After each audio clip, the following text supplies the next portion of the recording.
Olá pessoal, tudo bem? Estamos aqui para mais uma aula de teatro. Eu sou a Malu Oliveira, arte educadora, e hoje eu quero falar com vocês sobre um cara. A gente tem falado de algumas referências, trazido alguns nomes, né, nas nossas aulas, e hoje eu vou falar do Rudolf Laban. Vocês vão falar, Malu, quem que é esse cara? Bom, é um cara muito importante para a questão do estudo do movimento, de como o nosso corpo se comporta, de como a gente pode usar as qualidades de movimento para composição, tanto coreográfica, né, que ele fez um estudo voltado para a parte de dança, mas também como que esses estados do movimento podem interferir no nosso corpo para que a gente componha personagens. Então, vamos falar um pouco de quem é o Rudolf Laban. Vai entrar aqui uma fotinho dele. Tá? E o Laban é o nome artístico, ele tem um nome bem complicadinho, que vai aparecer aqui também. Ele nasceu em Pressburg, atual Bratislava, na Inglaterra, em 15 de dezembro de 1879. E deixou este planetinha em 1º de julho de 1958. Ele foi um dançarino, coreógrafo, teatrólogo, musicólogo, intérprete, considerado como o maior teórico da dança do século XX. E o pai da dança-teatro. Dedicou sua vida ao estudo de sistematização, linguagem do movimento em seus diversos aspectos, na criação, notação, apreciação e educação. Sua pesquisa potencializou o desenvolvimento e pensamento da dança em outras áreas, como também na arquitetura. O Laban inicialmente estudou arquitetura na Escola de Belas Artes de Paris, interessando-se pela relação entre o movimento humano e o espaço que o circunda. Bom, é disso que a gente vai falar, na verdade, hoje, de uma das coisas que ele trabalhou muito, que é essa questão do espaço que nos envolve e de como nos movimentamos dentro dele. E para isso, na verdade, ele estudou, né, como o corpo se comporta e o movimento em si, e ele criou conceitos, nomeação dos movimentos e qualidades para o movimento. Por exemplo, se o movimento é pesado, se ele é reto, se ele é sinuoso. Então ele criou uma classificação para tudo isso e um método, né, um sistema, que a gente vai falar um pouco durante as aulas. Hoje eu quero falar especificamente de uma das partes do que ele falou, né, que é a cinesfera.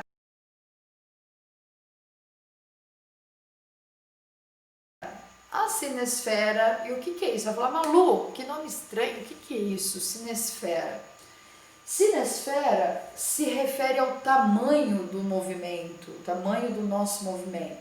Por exemplo, ele fala que a gente tem uma amplitude, uma cinesfera maior, por exemplo, aqui nos meus braços, seria a distância entre esta ponta e essa daqui. Então, a amplitude desse movimento, ó, vou até aqui, eu tô com o braço relaxado, mas eu vou esticar ele totalmente para que vocês entendam que o ponto maior onde eu alcanço, quando eu estendo os meus dois braços, aqui é a minha maior quinesfera, onde eu alcanço, onde o meu movimento chega na sua maior amplitude. E o tamanho desse movimento tem também uma referência dentro da psicologia, que seria o nosso espaço pessoal, que é mais ou menos quando alguém chega perto da gente e a gente se sente invadido. Já passaram por isso? Quando a gente se sente afetado por alguma pessoa, invadido?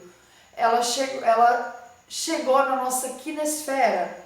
E o que seria essa quinesfera? Seria a ideia que existe uma bolha ao nosso redor, né? E que quando a gente alcança esse máximo de amplitude do movimento, né? É quando a gente chega na quinesfera grande. Então, o que seria isso? Tem a quinesfera grande, a média e a pequena. Como as extremidades do nosso corpo conseguem alcançar certas distâncias, né? Tanto para frente, para cima, para baixo, para o lado, em todas as direções que a gente consegue se mover, né? E isso seria a amplitude maior que o nosso movimento consegue chegar. Aqui eu estou fazendo com os braços, mas eu vou mostrar aqui com o corpo todo. Então, o que seria?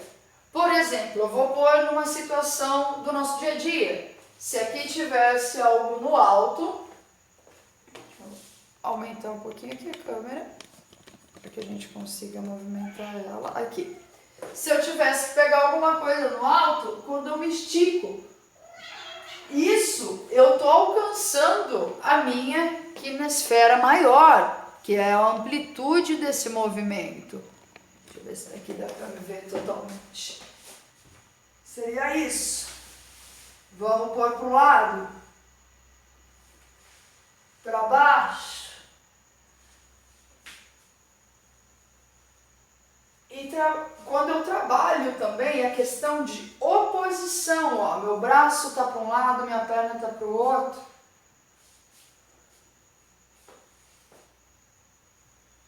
Isso seria a quinesfera grande, né? Que seria essa amplitude do movimento. Então, isso no nosso dia a dia. Como usamos isso no nosso dia a dia, né?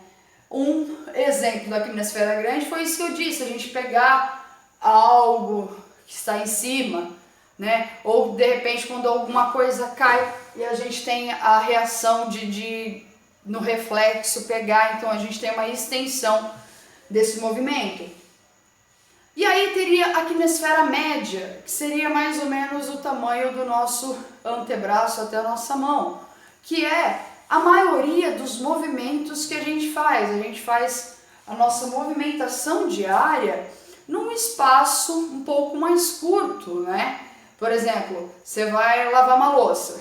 Você não lava a louça com o seu corpo numa distância da pia, assim. Não, você vai lavar aqui. Então tem a distância mais ou menos do seu antebraço. Quando a gente dirige, é outro bom exemplo, quando a gente está dirigindo, então você tem uma distância daqui do seu braço, né? Essa seria a quinesfera média, né, de movimentação. E isso também dá para a nossa perna, ó, a distância, que é geralmente que a gente anda, se movimenta, a não ser quando a gente vai dançar, que a gente vai trazer uma amplitude maior, né? Mas no dia a dia, a nossa movimentação cabe dentre esse espaço aqui, ó. Pensa que tem um círculo ao redor do meu corpo, ó. Se eu pensar num círculo, daqui vai ser uma quinesfera média. E que está relacionado no dia a dia com a maioria das coisas que a gente faz é dentro desse espaço. E a quinesfera pequena seria a distância da nossa mão, daqui. Por exemplo, uma atividade do dia a dia. Quando a gente vai tomar banho, a gente fica numa quinesfera pequena, a gente vai se ensaboar e tarará, cada um tem seu jeitinho de tomar banho aí, mas seria mais voltado para essa coisa menor, né, que cabe mais perto, que é mais aqui. Dentro do movimento cênico, seria por exemplo, uma apresentação mais intimista, cabe essa movimentação pequena. Quando a gente vai falar de palco italiano, que seria o palco tradicional do teatro, que tem muitas pessoas, que as fileiras vão até muito lá atrás, a gente sempre fala e ampliar os movimentos para que todo mundo possa conseguir ver, né? E cabe dentro disso tudo. Aí, por exemplo, vou citar algumas coisas de tipos de cênicas, né? Como a gente já estava falando nisso. Por exemplo, de danças cênicas teatrais ou dança musical, por exemplo, a movimentação é sempre muito grande, é sempre muito exagerada, porque é por isso, para que chegue às pessoas que estão lá atrás, que consigam ver, mas não é uma regra, mas é um tipo de movimentação colocada aí, né? Por exemplo, dentro de representações sociais, a gente já coloca a movimentação mediana, né? E algumas relações vai cair para o pequeno, uma coisa mais intimista. Como essa relação do movimento afeta nas relações com o outro? Como? Por exemplo, num cumprimento, tem a questão do distanciamento de dar a mão, ou de trazer a mão aqui, ou de um abraço, como que isso chega até você, né? Por exemplo, como se cumprimentar numa quinesfera maior. A gente tem questões, por exemplo, de diferenciações de cumprimentos de países. Por exemplo, o oriental, o japonês, tem a saudação que é aqui, que seria numa quinesfera maior, né? Você cumprimenta outra pessoa com uma certa distância. E tem o cumprimento aqui da mão, o cumprimento do beijinho, que seria já uma coisa mais próxima, que cairia na quinesfera pequena. Desculpa, eu falei quinesfera porque tem a termologia da palavra sinesfera, que é em português, com C, e quinesfera com K, que na verdade é a mesma palavra, que significa a mesma coisa, que é isso que a gente está falando, tá? E isso, gente, essa questão do tamanho do movimento, por exemplo, pessoas mais expansivas, quando vão falar, tipo eu falo muito me movimentando, me gesticulando muito, acaba ainda às vezes por uma quinesfera maior, né, mais ampla, a gente demonstra um pouco mais com os movimentos, porque eu sou uma pessoa um pouco mais expansiva.